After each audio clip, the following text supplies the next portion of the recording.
Welcome, everybody. Glad you're here. I'm glad you found us. We're I don't have the normal slideshow today, so we're going to go off of memory. Aha, yes.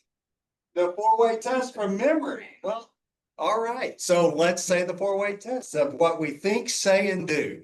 Is it the truth? Is it certain? Will it build? Is it beneficial? All concerned. Good job, everybody. All right, let's do music. You want me to introduce or are you gonna? I got it. Did you all know that this week is the 250th anniversary of the United States Navy? Yes. And I would like for all of those who served with the Navy or whose spouses or kids serve with the Navy to come up, help us sing it. Just don't. It's not it. I mean, you can sing it. That's you. Don't even sing it. Come over here and help us sing it. It's very, very short. Away.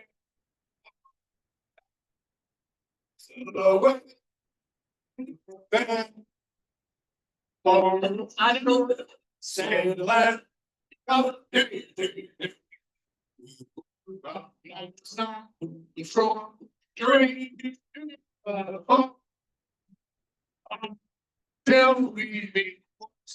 here's you. Good thing.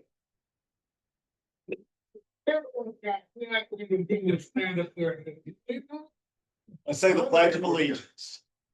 I pledge allegiance to the flag of the United States and to the republic which stands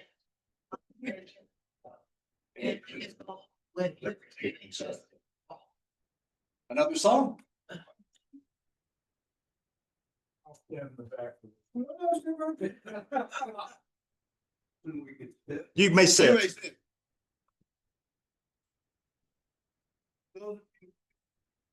Stand in honor of Ricky Nelson. Please feel free to do so. And you might not know all the words to this, but there are so many references to historical, iconic cultural figures and happenings. It's called Garden Party. That one?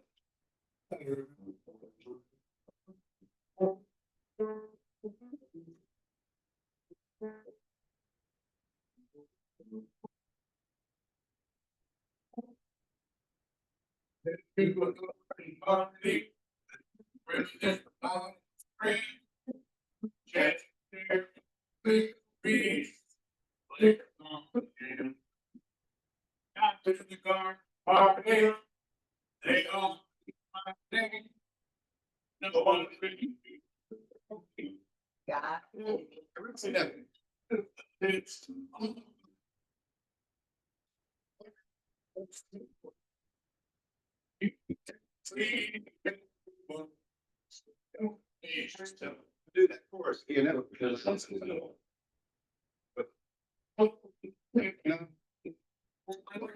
Let's see.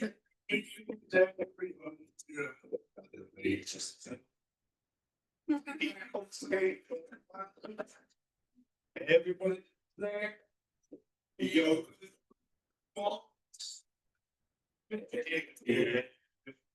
No grip.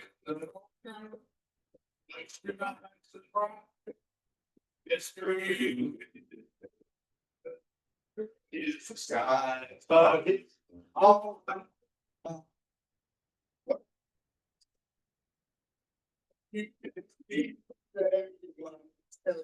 it. Roll it up there.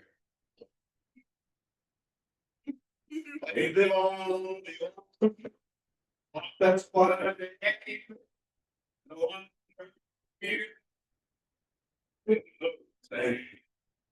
Instead of everything, keep it on the beat. When I get taken, oh.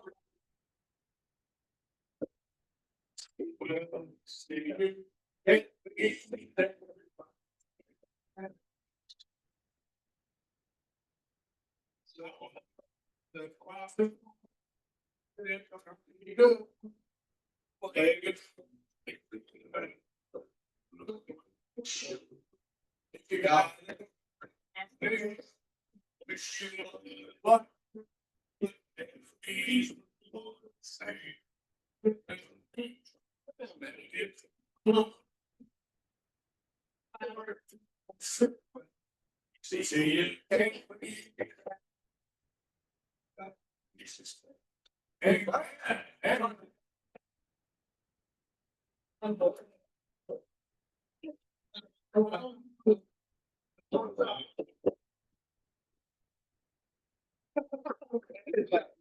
Now, you name any of the icons or cultural moments of your life? Bob Dylan and Bob Dylan. I think you just taught me a new song. All right, Chuck Culver is standing as Sergeant at Arms. Do you have the guests I do. today? Okay. I have all of them.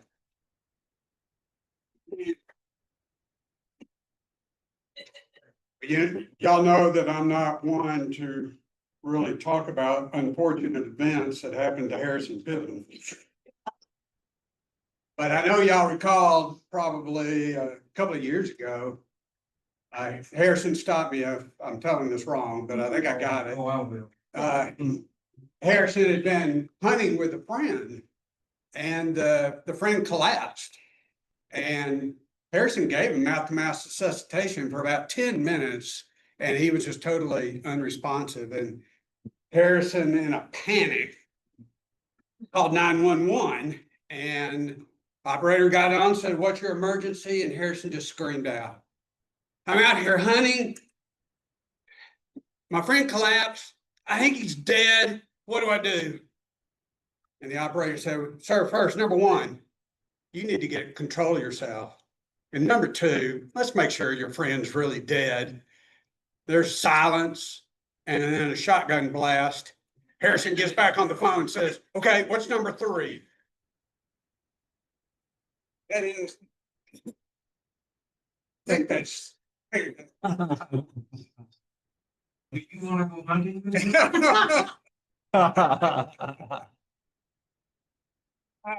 So we do have some, first of all, did anybody bring a guest that they would like to introduce? We do have Amy Driver here. She's not really a guest. She's one of our alumni. She was our speaker a couple of weeks ago and she has come back. Please make her feel welcome. Oh, okay. Oh, you do, yeah. So, this is Bridget Rollins. I think some of you guys remember before. Bridget's a friend and coworker. All things in agriculture industry, dealing with environmental regulation, environmental law. This is pretty much the most well-versed, intelligent person in the staff. Wow.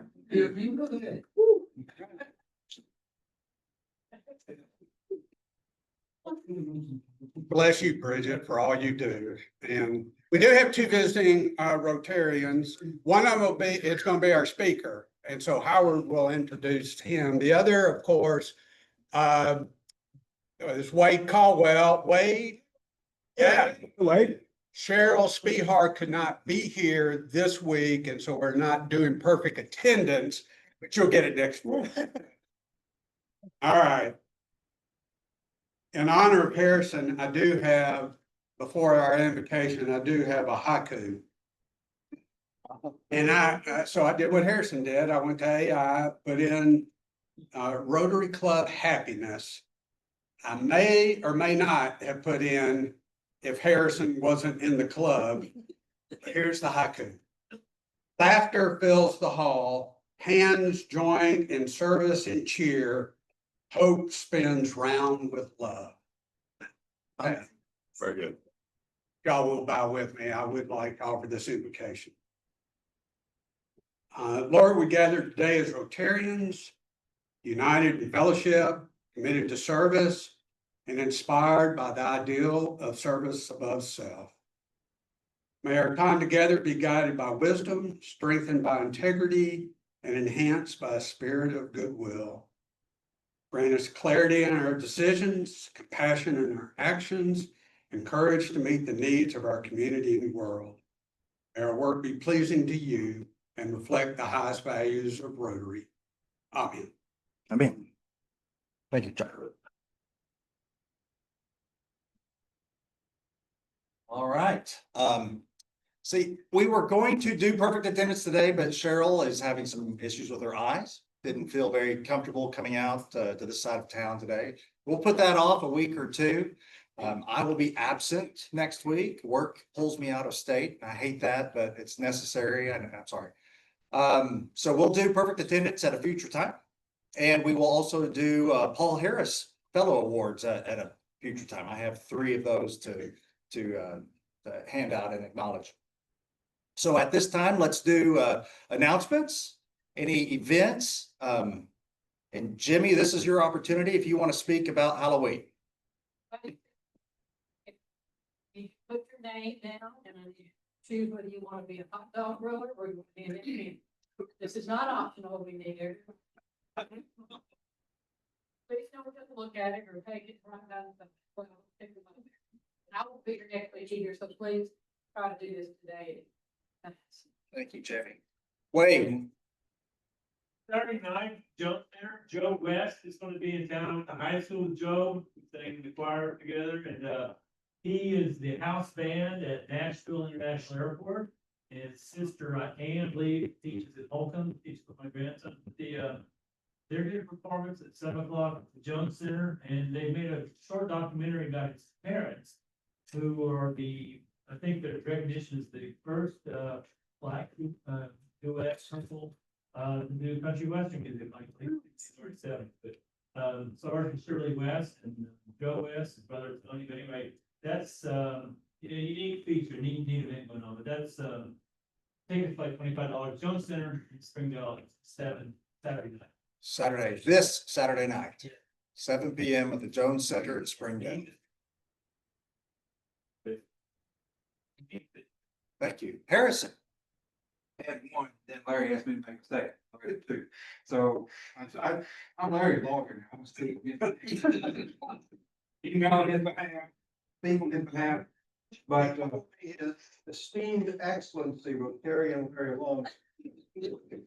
I've never been rated that high in my life.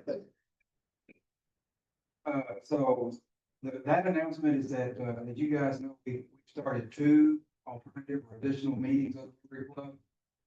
And there's an organizational sort of informational meeting for the one of them, which is Butterfield Creek. Larry is the big dog, the esteemed, excellent big dog. And so that's tomorrow. The first meeting's tomorrow at 4. They're not gonna be on Friday, probably going forward, but just trying to get the first organizational meeting underway.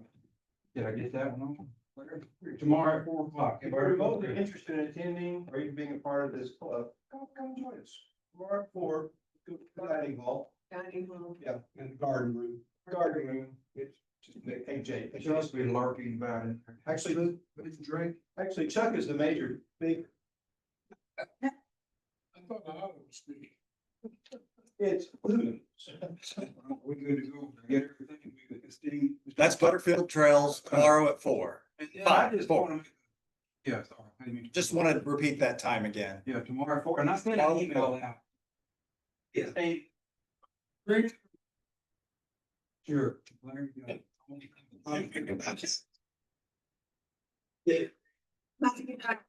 BYOB. Just wanted to share.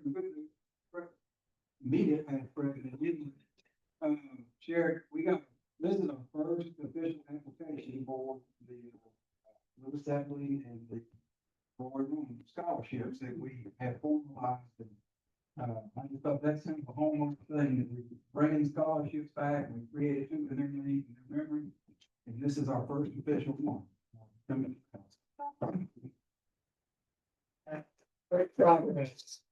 Really happy to see that that's happening. And as many of you know, the Epley family is like my own family, being a Eureka Springs family, and I was raised over that way. And one of my college roommates was one of the Epley sons. So that's my tie to the Epley family. They've always treated me like one of their own. Any more announcements from the floor? Activities? Yes, sir. That question, Question. where is the lower ramp? Below the upper. South of the. Our group will be Yeah.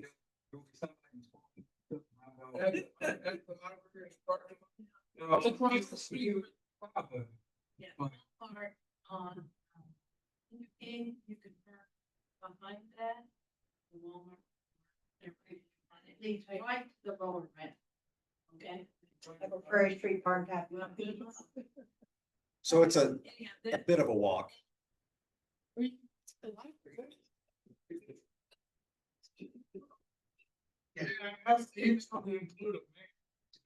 A map in the reminder email, yes.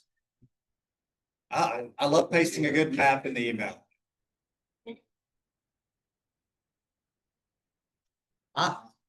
Emily, once again, is making my life easier. Thank you. Okay, thank you. And pictures of Emily wearing a costume, which will probably also pick the flyer. Anything else? Right.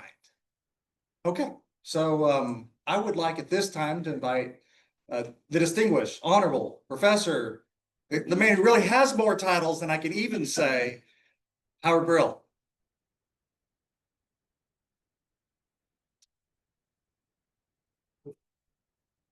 I have been participating for most of the last weeks remotely. Because I have this class that my boss scheduled at 1 o'clock. And if you know anything about parking at the University of Arkansas, if you ever find a spot at 8 o'clock in the morning, you never want to leave because you'll never find another spot. But I'm glad to be here today. Our speaker, Brandon Carter, is a Rotarian. He's from Oklahoma. After graduating from the University of Oklahoma, he was a state trooper. He came here and graduated from law school. And when you come up here, I'm going to give you a present. This is you may get another present later. This is your seating chart. When you were in my class, and I lost it. Yeah. And I want you to know, you're right up here in row 2, right near the front, eagerly studying legal ethics. Which is good because right over here, there is a disbarred lawyer. He passed my course, but he went the wrong way. But after graduation, Brandon went to work in Benton County for the prosecutor's office.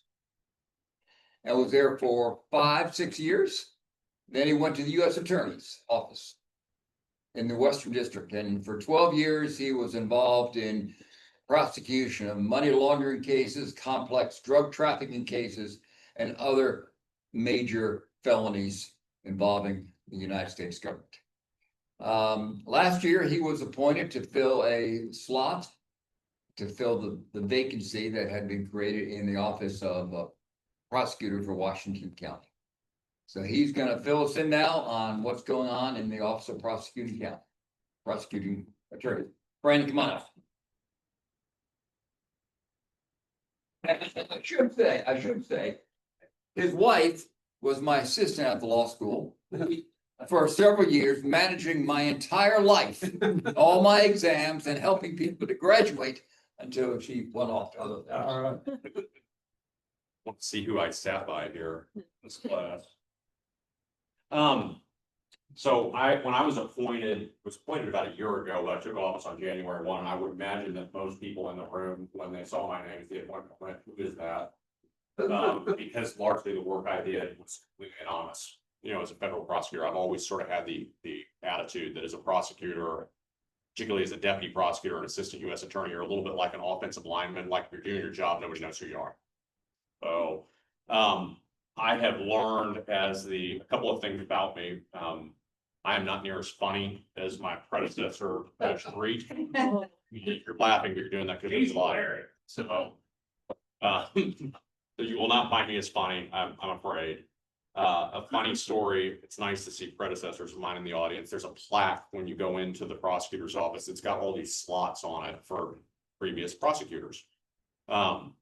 And on my first day, we have a wonderful employee named Tammy Easley at the prosecutor's office, who kind of is she runs our hot check division. She's essentially the bookkeeper and the person that keeps up with our audits. She's got the hardest job as far as I'm concerned in the prosecutor's office. And very, very early, like on my first or second day, she took this plaque down to the engraver and had Judge Duritz last year put on it.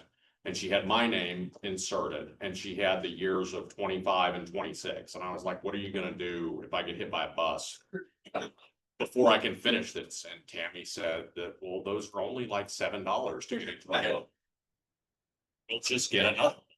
So, if you go into the prosecutor's office, you will see the end date, pre-dated for me. So, one thing, I thought what I'd do here today is give you all kind of an update on the prosecutor's office itself. You know, I think a lot of people were surprised by the size of it. I was. It's bigger than the U.S. Attorney's office that I came from. And then I was here the day that my Chief Deputy Dennis Dean and my former colleague and friend Amy Driver gave a presentation about a very interesting case. We've had a few cases in the last quarter that I think are interesting, and I'm going to give you a briefer synopsis of, because I think you'll find them entertaining, particularly the most recent one. So I came from the federal system. We love a great organizational chart. People thought I was trying to bring structure to the office. This was so I could learn everybody's name. I mean, it's the reality of it. I still consult this thing occasionally, but with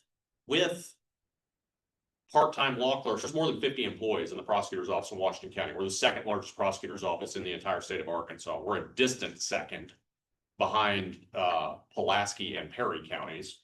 Their operation's bigger, but we are the second largest prosecutor's office in the state. I am very proud to say we have had next to no turnover in the 10 months that I've been there. So they're either just waiting me out, going well. There are 2 positions on here that are new that I've hoped to add this quorum court session. One is a future investigator, which is probably a misnomer to call them an investigator. I need somebody to serve subpoenas. I mean, really, they're more of a process server. And then another administrative assistant, and we'll talk about mental commitments here in a little bit. But we have reached the point on mental commitments in our prosecutor's office where we could just about have a person that does them full time. And we're not going to do that with a lawyer, but we are going to have somebody that does them, the administrative work on it. So one thing I'd heard about this case backlog because of COVID that Washington County struggled with, that we needed to get through. And one thing I decided to do when I got there is every quarter I sort of release what we've done in the last quarter. So this meeting fell conveniently right at the end of the third quarter. So I that's how busy the office is. Each year so far, we have filed 1,824 felony cases. That was current as of Monday. It may be a little more than that today. 1,824 felony cases. We closed 3,621. That number is a massive number. That number is already higher than it was last year. Largely, we're taking care of the cases that had backed up during COVID that we had struggled with. It sounds like getting unbacked up.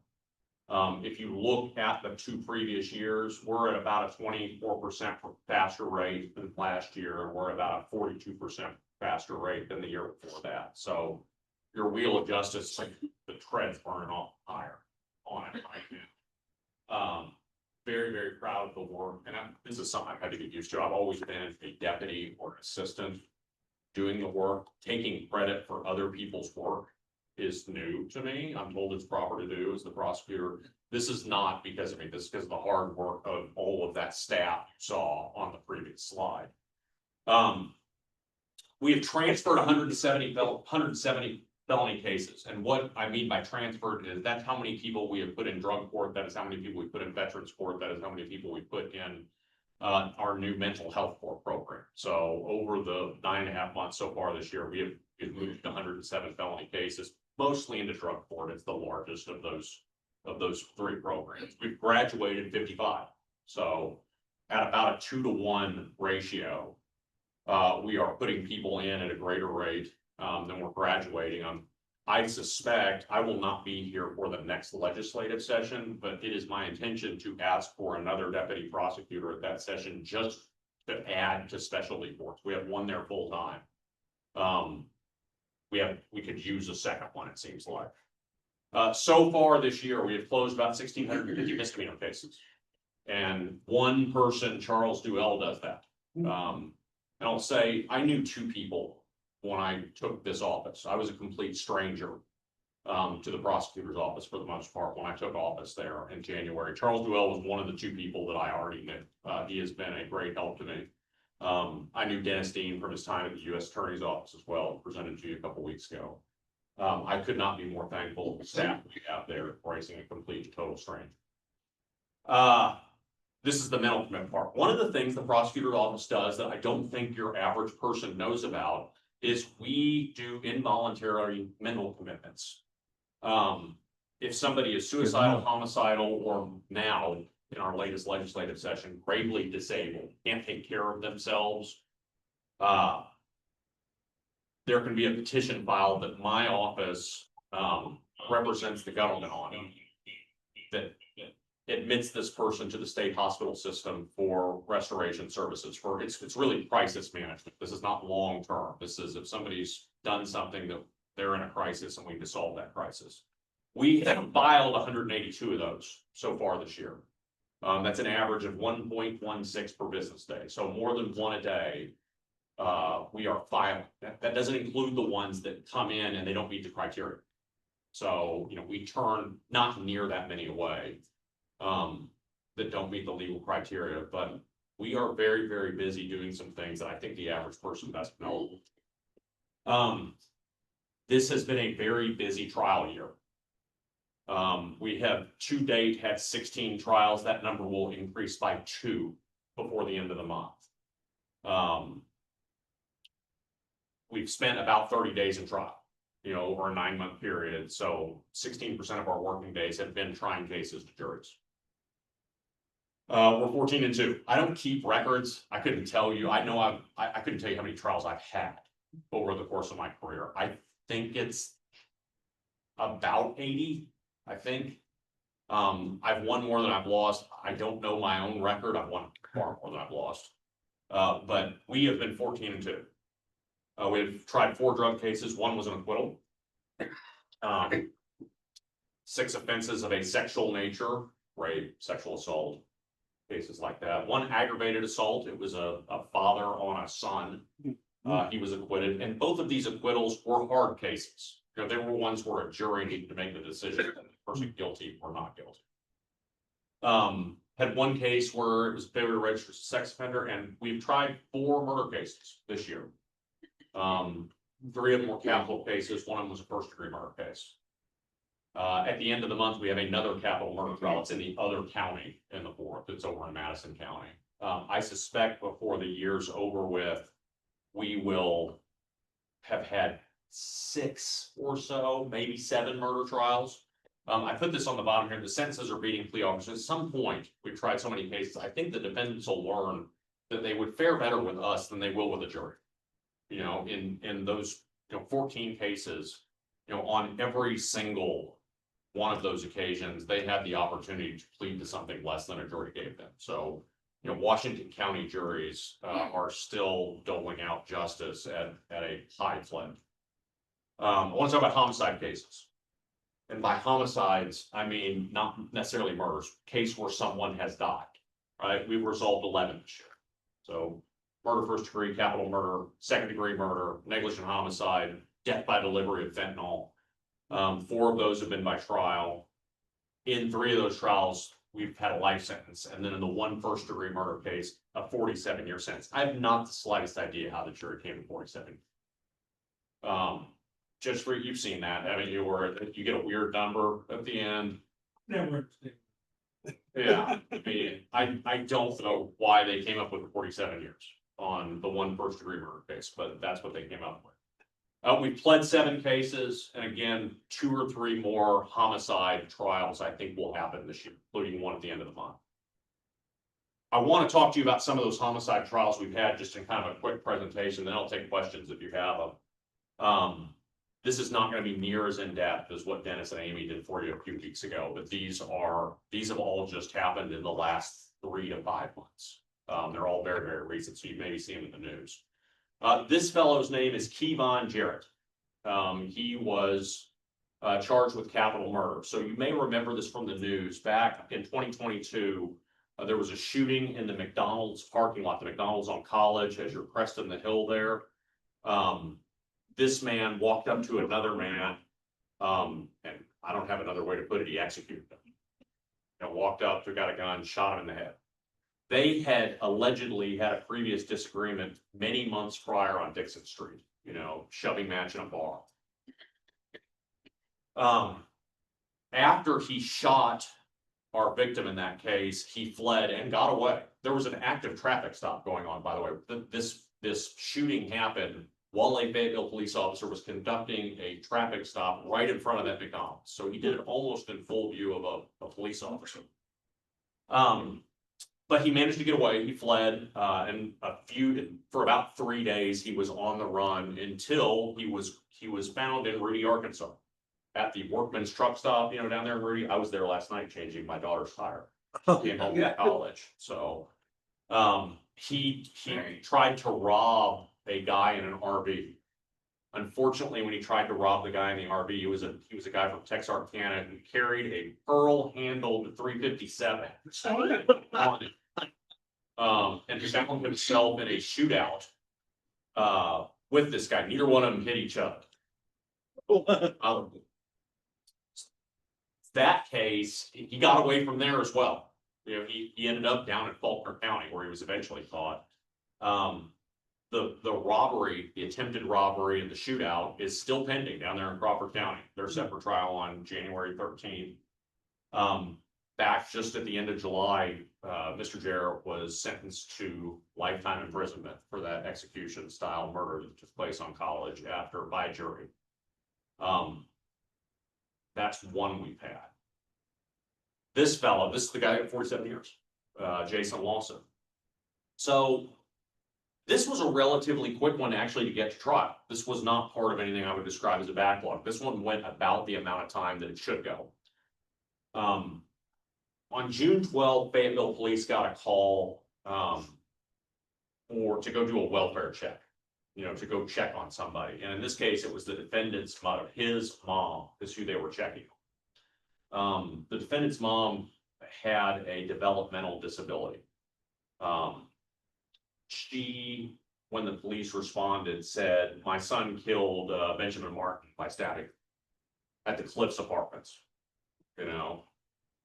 out there on the east side of town."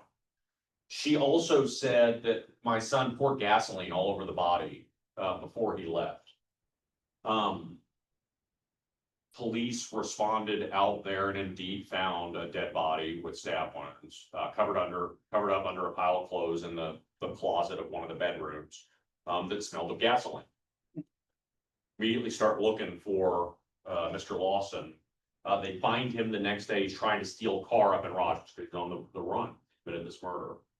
The defendant, our victim, Benjamin Martin, the defendant, when he was interviewed, told officers he'd gotten into a fight with Martin and he had defended himself. There was a knife involved, but Martin had fallen on the knife. And it stands to reason because the victim in this case, in fact, had been previously convicted of stabbing someone.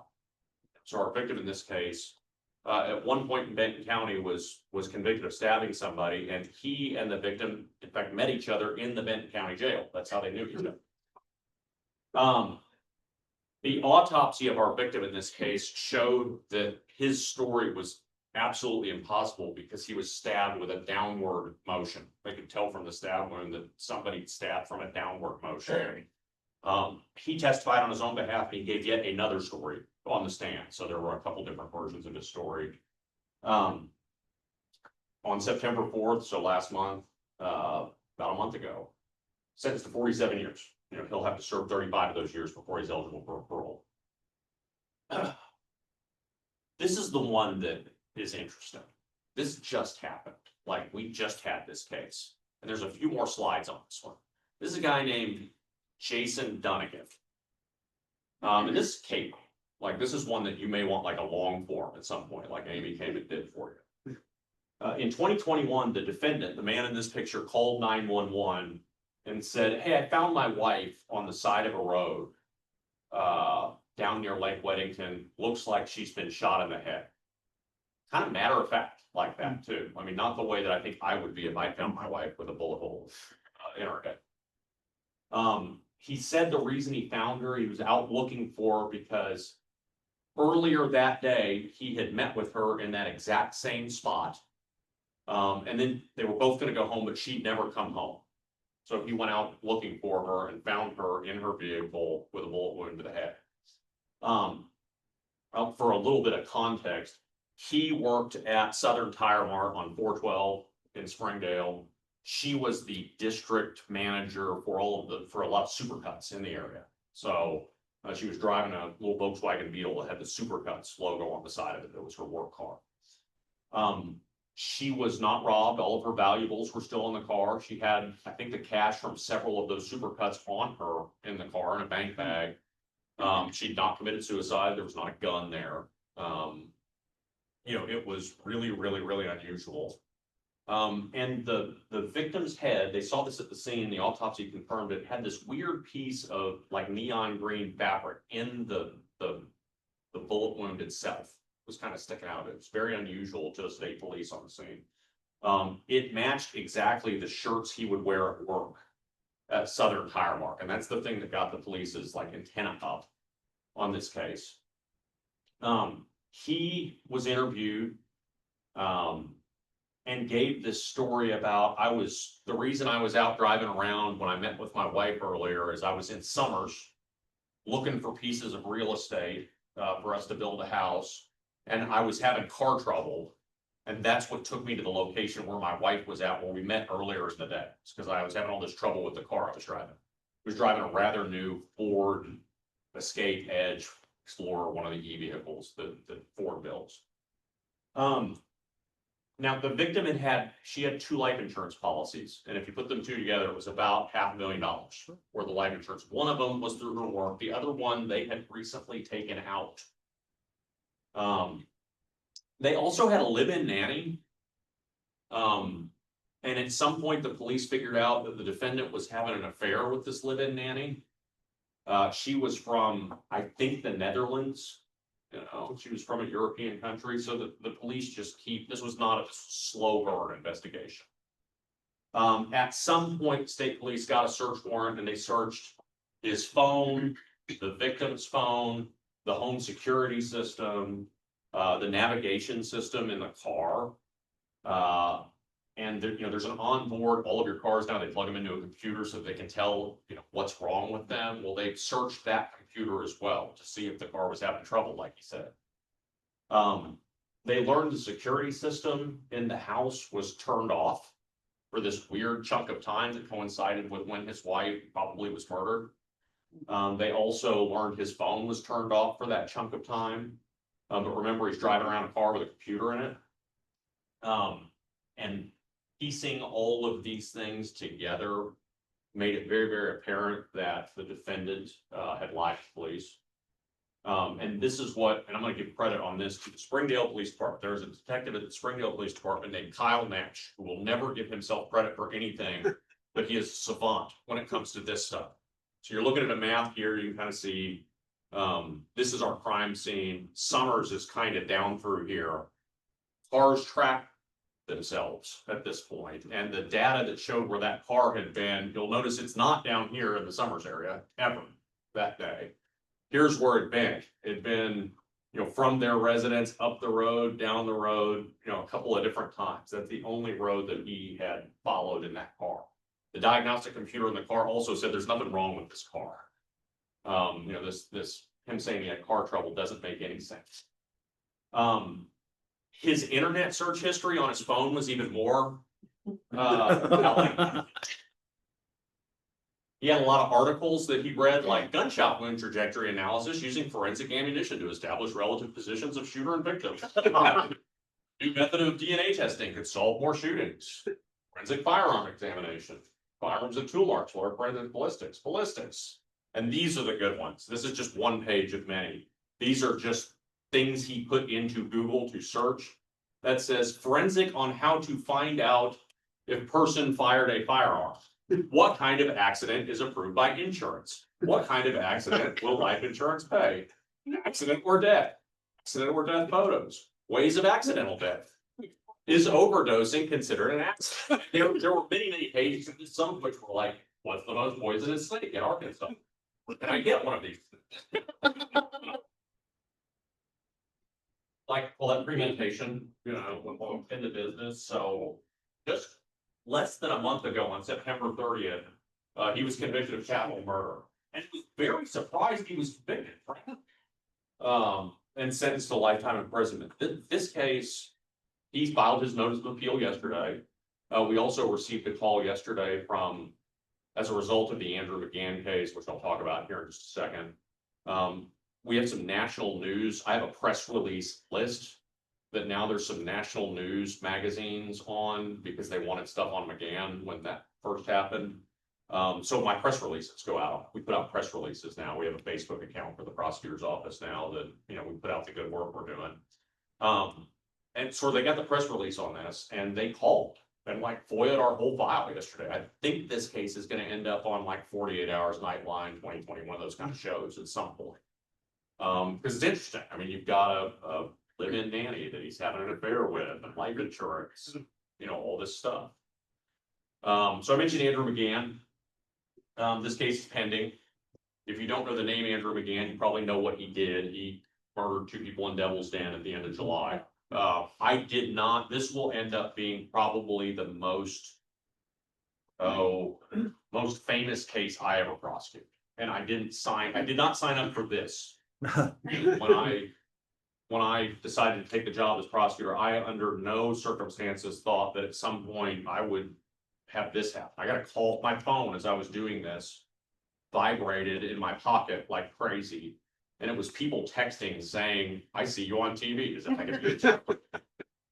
Some people in DC at DOJ, that I used to work with that are doing.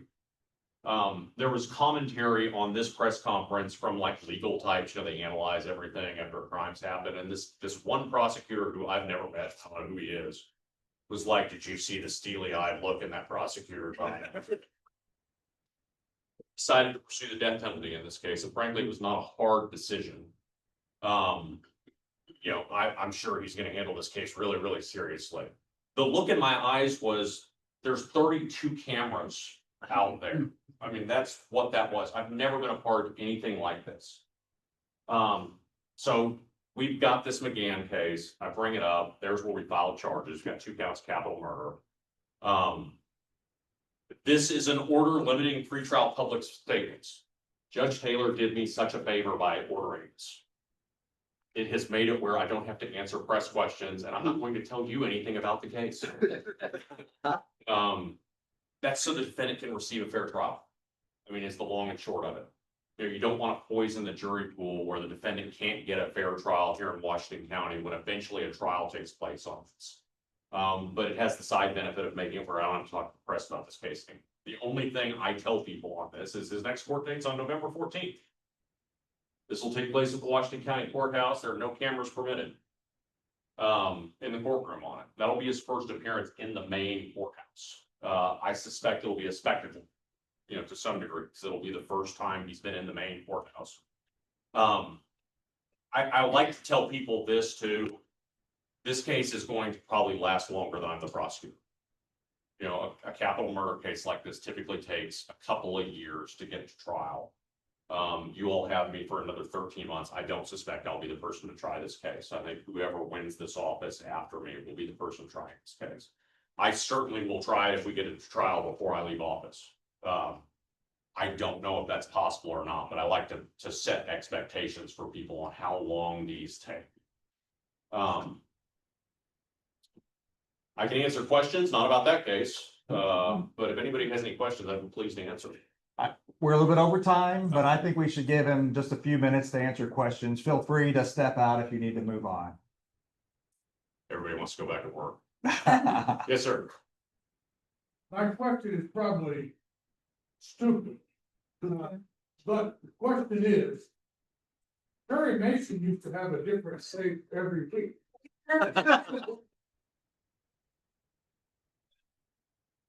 The question is, I noticed you had 14 trials today, and 14 trials in 9 months seems to me like, holy cow. I know there's a lot more bad people out there than that. Yeah, I mean, I would say that, close to 190 some odd % of cases end in a plea. They don't end in a trial, they end in a plea. But I think when the year's over with, we will have actually had about 21 or 2 trials. That's a lot of trials in a prosecutor's office the size we have in Washington County. When I was a deputy in Benton County, had a year where we tried 0. So for perspective, So then you had like, there's like you and what, 10 deputies? there are 22 deputies. So there's like 23 of attorneys. Well, there's 25 actually, because there's 2 in Madison County. So you end up, Before the year's over with, every deputy prosecutor would have tried at least 1 case. So some have tried several.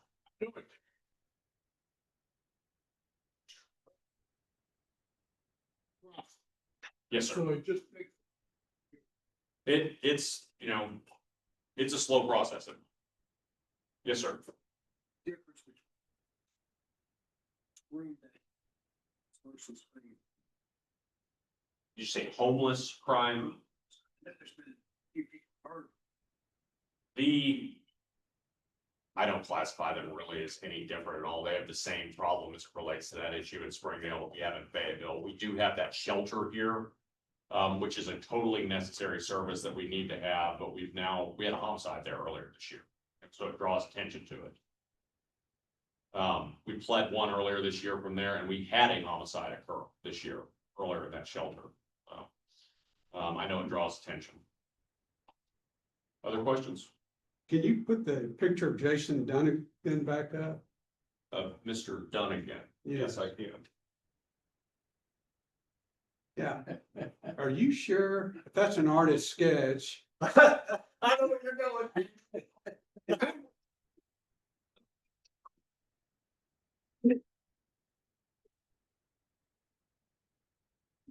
I assure you that's him. That was taken the day of the meeting. I've seen the guy on the side of the road. I would call Dan and.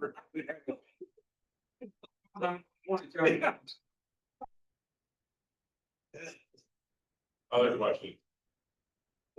Thank you all so much for having me here today. Big moment. The kids on Amy's, I'm very envious of. You, for the Rotary of Fayetteville, a rampaging razor Rotary bill. I'm gonna call. Thank you. Thank you very We'll much. display that proudly. Certainly will. Thank you. Thank you all for that. Meeting is adjourned.